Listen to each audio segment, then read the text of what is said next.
Habang nililibang kayo mga kababayan dito sa issue ni Kibuloy at Alice Guo, hindi natin napapansin na mayroon na palang kababalaghan na nangyayari sa ating likuran. Dahil itong budget ng ating presidente mga kababayan, pumasa ng walang kahirap-hirap. At nung sinabi ni BBM na walang mali sa pag-scrutinize sa budget ni Sara dahil yan naman talaga ang proseso Pero pagdating sa kanya mga kababayan, exemption. Wala pang 15 minutes mga kababayan, pasado na ang budget ni Kuting. At halos lahat ng mga congressman, todo depensa sa kanya. At syempre, ewan lang natin ewan lang talaga natin itong mga makabayan black. Kung kay Romualdez lang ba ang kanilang loyalty at hindi sa presidente? O baka mukhang nagdadrama na naman mga kababayan dahil kunwari nag-object na wag mo nang i-terminate, wag mo nang ipasa ang budget ng presidente.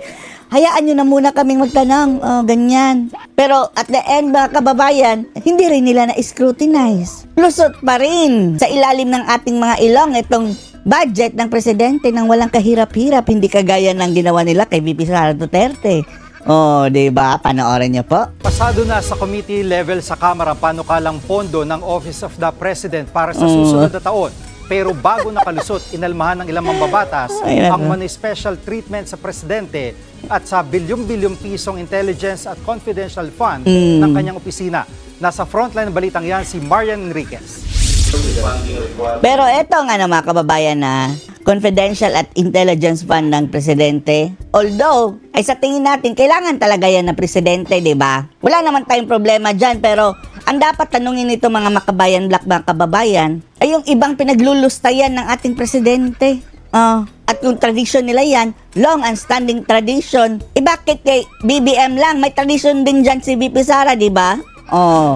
Sa ikatlong sunod na pagkakataon, walang kahirap-hirap na pumasa sa House Committee walang kahirap-hirap on Appropriations ang hinihinging 10.5 billion pesos na pondo ng Office of the President para sa 2025. Ilang minuto lang matapos ipresenta ang breakdown ng budget, nagmotion agad ang kay VP Sara mga kababayan, halos 6 hours. Diba? Mga kongresista na tapusin na ang deliberasyon bilang tradisyon ng parliamentary courtesy sa Pangulo. Bagay na inalmahan naman ng Makabayan Bloc na gusto pang busisiin ang budget. I move that we terminate the budget hearing of the Office of the President. Terminate agad. Is there a second? Grabe. Koro sila mga kababayan. Ay, second motion. Seconded. Mr. Chair, let me explain. Ang kaibahan ngayon mga kababayan, kung kay VP Sara, maraming almost sa kanila 47 ba yun? Nakapila o 17 nakapila na igisa si Sara, hindi lang yung Makabayan Black. Ngayon, si Raul Manuel lang at si Francisca Castro at saka si Brosas. Ang nagkunwari, feeling natin kunwari lang yan mga kababayan para as if. Pero hindi rin nagtagumpay. I object, Mr. Chair. Yes. Objection.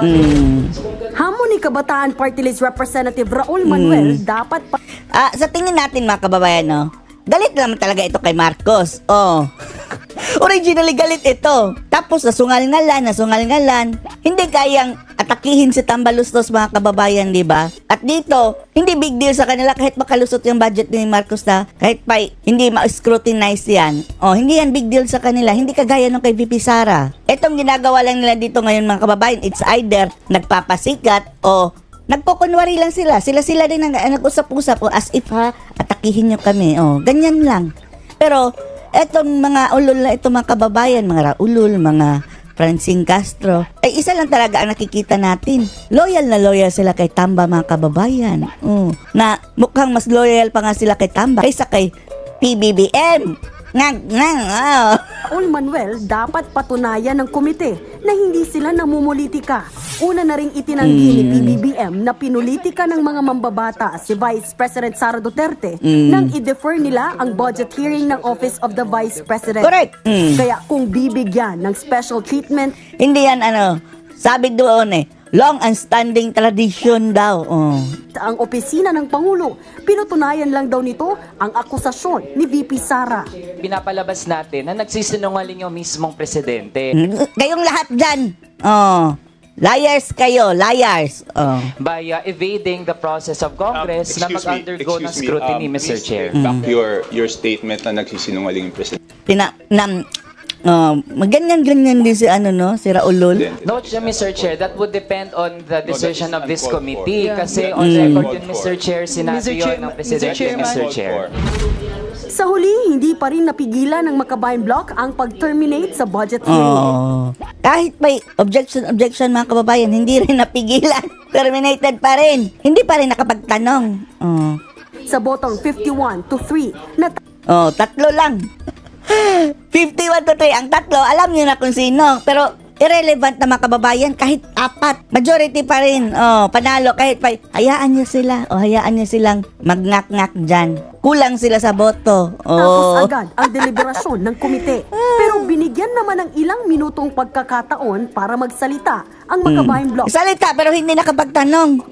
Dito pinuna nila ang mahigit 4.5 billion pesos sa budget. Hibang itong Makabayan Bloc mga kababayan, no? Kung gusto nyong tirahin ang presidente, vice presidente at kung sino man dyan, wag dyan sa confidential fund, intelligence fund dahil hindi na pwede i-disclose sa publiko. Wala kayong habol dyan kapag nag-invoke yan ng confidentiality o dapat hindi sabihin sa publiko dahil ang nature yan is intelligence at confidential fund. Mag-research din kayo ng ibang topic o yung mga Raulol.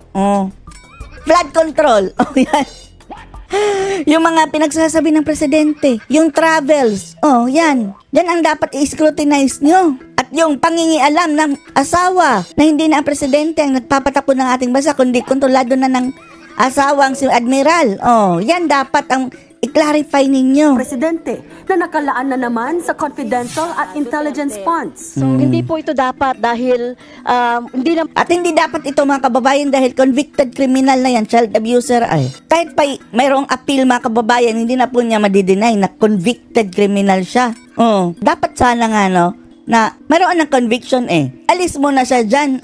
Not unless mag-clear niya ang kanyang sarili tsaka na siya babalik. Meron tayong nakaupog kriminal Anyway, lahat naman siguro sila kriminal mga kababayan dahil kriminal ang gawain. Hindi lang na-convict sa korte pero lahat magnanakaw. Halos lahat. man po ito yung yung trabaho, mandato ng ating presidente or Office of the President.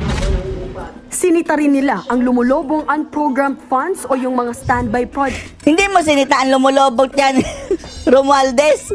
Lumulobo din ang budget at akala mo sa kanya ang pera. Feeling na mga kababayan sa Romualdez talaga Commander-in-Chief. Feeling presidente. Inggit na inggit siguro yan sa kanyang pinsan na si PBBM ba? Dahil, di ba nakita nyo, nagpunta si Romualdez mga kababayan doon sa mga military. Tapos, pasalot-salot mga kababayan. At habang naglalakad talagang nagre-ready sa salot. Nakaganyan na ang kamay na ready na isalot. Atat na atat magsalot. Feeling Commander-in-Chief. Project na naghihintay lang ng available na pondo. Pork or presidential portrait po ito. This is about transparency and accountability. Sige, mag-rally kayo. Believe na kami. Tapos, mag-gather kayo ng maraming taga-suporta kagaya ng dati.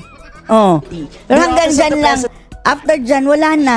Drama lang yan. Or every other agency is not exempted. Hindi pa naman aprobado. Bakit in-exempt mo si Tamba?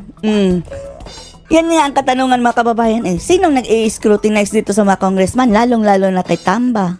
Wala, di ba? Kaya nga ang budget grabe. Parang sa kanila ang pera talaga mga kababayan. Bibigay-bigay ng ayuda, akala sa kanila ang pera. Ang mga budget na lumulusot sa House Committee on Appropriations. Sasalang pa ito sa pagbusisi sa plenaryo o sa September 16 o sa susunod na linggo. Wala na rin tayong magagawa dyan mga kababayan. Hawak nila lahat kahit pa'y magngangak-ngak tayo. Lulusot at lulusot yan. Ang tanging paraan dyan mga kababayan ay mag-antay tayong bumaba sila until matapos ang termino o otherwise. Target naman ng Kamara na maipasa ang 2025 General Appropriations Bill sa katapusan ng Setyembre. At sigurado niyan mga kababayan, ang budget ay Sara tatapyasan. Bare minimum, pagsahod na lang mga kababayan.